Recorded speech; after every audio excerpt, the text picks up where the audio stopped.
জামাত ইসলামী বাংলাদেশের সাথে আমাদের কর্মীদের একটা বাকবিতণ্ডা হয়েছে গত রাত্রে। ইতিমধ্যে আজকে সকালবেলায় আমাদের এই কার্যালয়টা আগুন ধরিয়ে দিয়েছে এবং আমাদের কার্যালয়ে সমস্ত কিছু পড়িয়ে গেছে। যে আমরা এখন হাত পাখার ভোট চাচ্ছি, আমরা জামাতের ভোট নাকি কেটে নিচ্ছি, এই ধরনের বক্তব্য তারা আমাদের কাছে দেয়।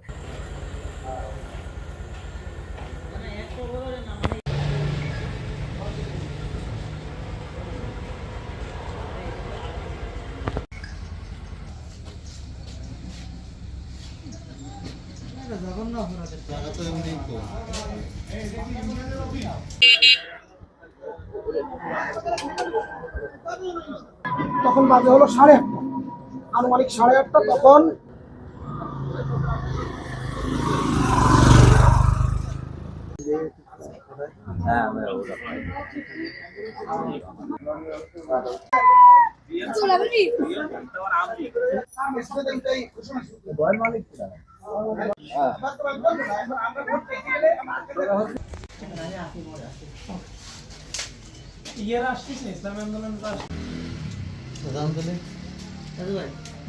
ওয়ালটন বিএলডিসি ফ্যান খরচ বাঁচে 65% পর্যন্ত।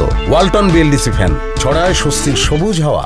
আমাদের কালিয়া 1 আসনের বিশালী ইউনিয়নের বিশালী গ্রামের এই 3 দোকানে যে আমাদের নির্বাচনী কার্যালয় ছিল, আমাদের প্রার্থী মাওলানা আব্দুল আজিজ সাহেবের এই কার্যালয় দীর্ঘ নির্বাচন শুরু থেকে এই কার্যালয় শুরু করা হয়েছে। এখানে কর্মকাণ্ড দৃশ্যমান ছিল। জাতি আশা করছিল একটা সুন্দর নির্বাচন, কিন্তু এই এলাকার মানুষ, বিশেষ করে জামাত ইসলামী বাংলাদেশের সাথে আমাদের কর্মীদের একটা বাকবিতণ্ডা হয়েছে গত রাত্রে। ইতিমধ্যে আজকে সকালবেলায় আমাদের এই কার্যালয়টা আগুন ধরিয়ে দিয়েছে এবং আমাদের কার্যালয়ে সমস্ত কিছু পড়িয়ে গেছে। আমরা আশা করি যে এই সুষ্ঠু তদন্ত সাপেক্ষ এর বিচার আমরা দাবি করি। যে আমাদের অফিসে কি করেছে তারা, গত রাত্রেবেলা আমরা এলাকায় এলাকায় গিয়ে মানুষের দ্বারা দ্বারা দিয়ে গিয়ে আমরা হাত পাখার ভোট চাচ্ছিলাম। তখন জামাত ইসলামের এখানকার যিনি এই ওয়ার্ড আমির, ইনি আমাদেরকে ফোন দিয়ে রাত্রেবেলা আমাদেরকে ওখান থেকে ডেকে আনে তাদের অফিসে, এনে বিভিন্ন ধরনের আমাদেরকে মানে একটা গ্যাঞ্জাম সৃষ্টি করার মতো কথাবার্তা বলে যে আমরা এখন হাত পাখার ভোট চাচ্ছি, আমরা জামাতের ভোট নাকি কেটে নিচ্ছি, এই ধরনের বক্তব্য তারা আমাদের কাছে দেয়।